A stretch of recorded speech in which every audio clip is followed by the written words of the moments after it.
Et pour nous éclairer sur cette mobilisation et l'ampleur qu'elle peut avoir, Alexandre Delval est avec nous. Merci beaucoup d'être présent en vidéo, en direct pour nous éclairer. Cher Alexandre Delval, politologue, je le rappelle, géopolitologue, je le rappelle, auteur de ce dernier ouvrage, Vers un choc global, coécrit avec Jacques Sopelsa, La mondialisation dangereuse, nouvelle édition revue et augmentée aux éditions L'Artilleur, que voici. Alexandre Delval, on va aller revoir ces images, je le disais, elles sont très impressionnantes, elles peuvent choquer beaucoup d'entre nous. D'abord, très factuellement, qui sont ces gens? Quelle est cette organisation Muslim Interactive? Qui se cache derrière elle? Alors, cette organisation a été créée dans les années 2019-2020. Elle a déjà organisé une manifestation très radicale qui avait beaucoup impressionné la police et les services antiterroristes et aussi les hommes politiques et les femmes politiques en Allemagne. En 2021, une manifestation avec des gens habillés en noir qui était extrêmement belliqueux, en tout cas en parole, avec un côté extrêmement antisémite, un islamisme très très axé dans l'anti-judaïsme sous couvert d'antisionisme, mais avec des slogans ouvertement anti-juifs, en faveur du califat déjà, en faveur de la Palestine. Et c'est pas pour rien, puisque Muslim Interactive vient du groupe Hizb ut-Tahrir, donc la libération, sous-entendu, puisque c'est un groupe palestino-jordanien. Ce groupe a toujours voulu rétablir un califat et instrumentaliser la cause palestinienne, non pas pour défendre le nationalisme palestinien, mais islamiser la cause palestinienne pour légitimer une sorte de pan-islamisme. Donc c'est très proche de l'idéologie du Hamas, mais pour la petite histoire, ce mouvement qui a pignon sur rue dans plusieurs pays européens, a été interdit par le Hamas à Gaza parce qu'il était considéré trop radical d'un point de vue idéologique. C'est pour vous dire le genre d'organisation qu'en Europe, on accepte. Petite histoire, petite anecdote, en 1998, quand j'étais fonctionnaire, j'avais rencontré un collègue du renseignement anglais qui s'était vanté en 1900, donc à la fin des années 90, il s'était vanté que le Hizb ut-Tahrir et plein d'autres mouvements dont il nous avait donné la liste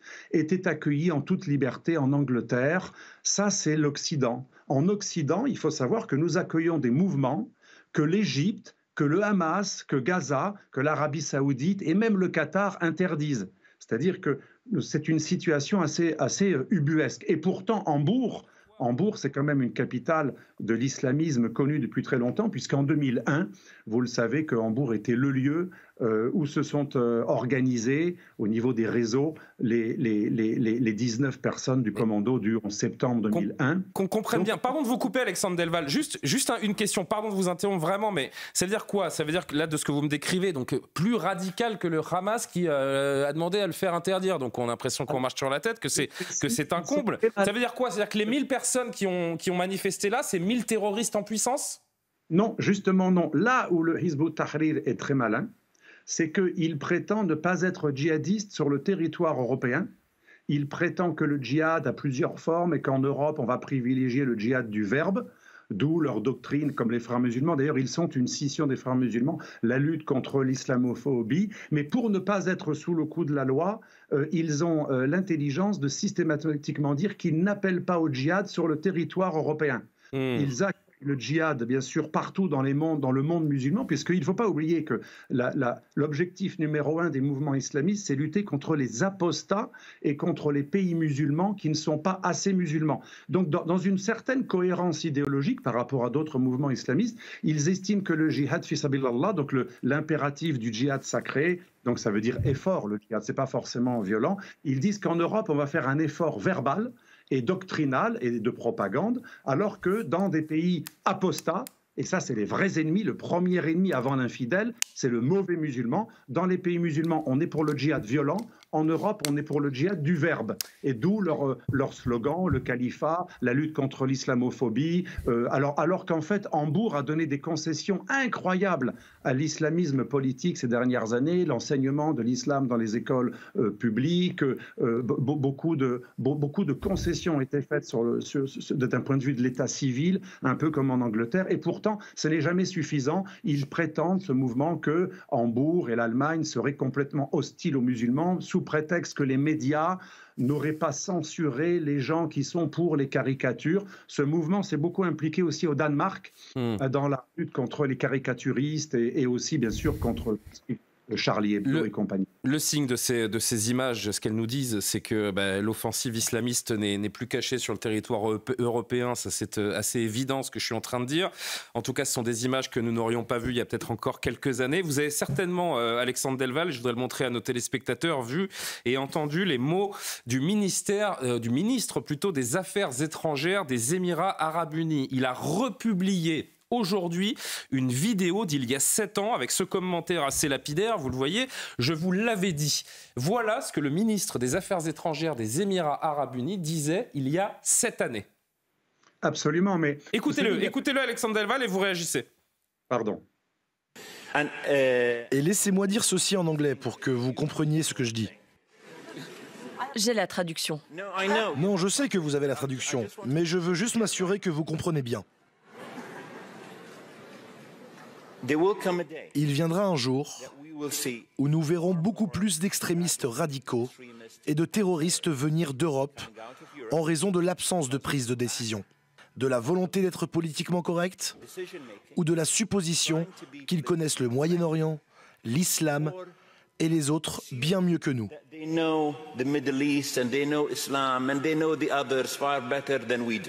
Et je suis désolé, mais c'est de la pure ignorance.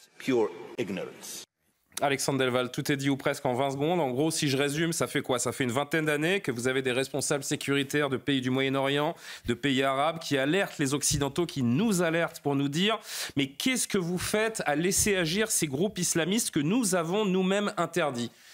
Alors, ça fait plus que 20 ans, hein. Ça fait à peu près 40 ans. D'accord. Et quand j'étais jeune fonctionnaire, déjà que j'avais 28, 29 ans, dans les années 90, il y avait déjà cette tolérance. Londres était le Londonistan, où on pouvait même appeler à la mort du Premier ministre. Hein. On pouvait, au nom de la liberté d'expression, rappelez-vous, Londres a mis 13 ans avant d'accepter d'extrader vers la France les auteurs des attentats terroristes des années 90 avec l'époque de Kelkal, etc.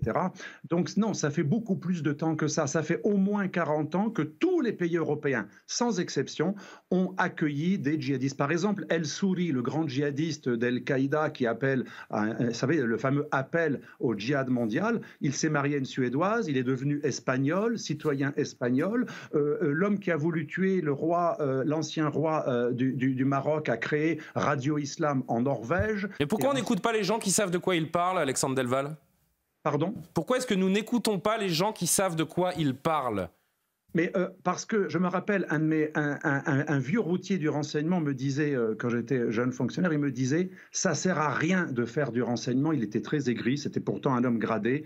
Il nous disait « les hommes politiques ne nous écoutent jamais ». Et je me rappelle, au SGDN, on faisait des notes sur l'avancée de certains mouvements islamistes dans les années 90, et on savait déjà qu'il y avait des salafistes, mais aussi des frérots salafistes et d'autres mouvements, des hauts-bandes, etc., qui agissaient de manière légale, avec parfois l'appui d'hommes politiques locaux, et rien n'avait été fait. Ça fait des années que tous les services de renseignement d'Occident alertent, mais les hommes politiques, ils préfèrent la Pax Islamica. Gilles Kepel avait parlé déjà dans les années 90 du muslim vote, le vote musulman. Donc il y a les gens qui sont compromis, il y a ceux qui cherchent un électorat, il y a ceux qui sont culpabilisés, qui pensent qu'en gros Voltaire c'est pour nous, mais les gens qui viennent du monde musulman, c'est pas pour eux Voltaire.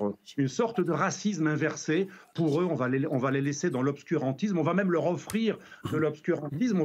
Et c'est pour ça que je dis que le vrai racisme anti-musulman, c'est de ne pas avoir voulu offrir les lumières aux musulmans et aux descendants d'immigrés musulmans que l'on a pourtant bien diffusé auprès des autochtones. C'est une forme de racisme parce que c'est la trahison des clercs, c'est la nouvelle trahison des clercs.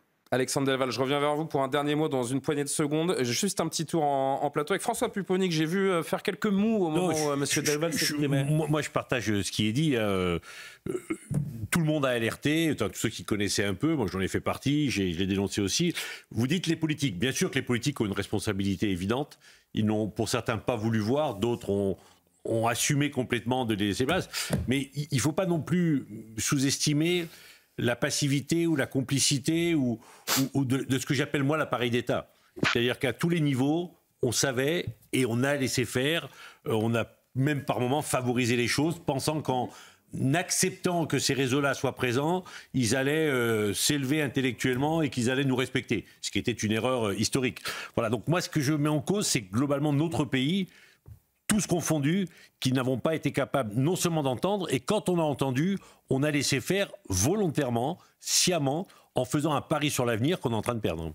Et à l'arrivée, une guerre de civilisation, c'est comme ça que vous le décriveriez, Alexandre Delval, on est en plein dedans? Oui, mais plus qu'une guerre de civilisation, vous le voyez ce que disait ce monsieur des Émirats, c'est une guerre même aussi entre une façon de voir l'islam comme une religion pure, spirituelle. C'est le cas de l'Égypte, c'est le cas des Émirats, c'est le cas de plus en plus de MBS, vous savez, l'homme fort de l'Arabie Saoudite, qui est le disciple, qui fut le disciple de MBZ, son équivalent aux Émirats. Il y a pas mal de pays musulmans qui sont en lutte et qui payent un prix beaucoup plus lourd, un tribut beaucoup plus lourd que nous. Donc, plus qu'une guerre de civilisation, c'est une guerre entre la théocratie totalitaire de l'islamisme et de l'autre côté, un monde musulman qui voudrait faire séparer la politique de la religion, hein, l'Église de l'État. Mais en plus, c'est une guerre de religion, bien sûr, quand l'islamisme se positionne comme opposé aux infidèles judéo-chrétiens. Mais une dernière anecdote, nous avons interrogé... Allez-y, je vous remercie ensuite. Oui, voilà, nous avons interrogé récemment, enfin il y a un an, le grand imam d'El-Azhar, la plus grande autorité de l'islam sunnite, et M. Ferjou, ici présent, en sait quelque chose puisque c'était pour Atlantico, et ça nous avait impressionné. Le grand imam d'El-Azhar, qui n'est pas spécialement un doux et un modéré, on a vu ses positions sur Israël, nous a dit « Vous êtes fous d'accueillir les frères musulmans. Chez nous, c'est soit la peine de mort, soit le démembrement, on est resté assez bouche bée quand même d'entendre des propos, soit l'exil définitif. C'est-à-dire qu'il nous a dit que même l'autorité la plus importante de l'islam sunnite considère les frères musulmans qui ont pignon sur rue en Europe comme des gens absolument pas respectables. Et deuxième chose, j'ai montré 2 fois à des ministres de l'Intérieur successifs ces 20 dernières années les pages du livre best-seller de M. Kardawi. Vous savez, Kardawi, c'était l'idéologue et le jurisconsulte des frères musulmans. Et j'ai montré les pages dans lesquelles ce livre, en vente libre en France, même sur Amazon, à la FNAC, ce livre donne les 3 raisons pour lesquelles un musulman peut aller tuer un infidèle ou un apostat. Eh bien, ce livre n'a jamais été interdit. Donc, je répète ce que j'ai dit tout à l'heure, et là, je ne suis pas tout à fait d'accord avec ce que disait M.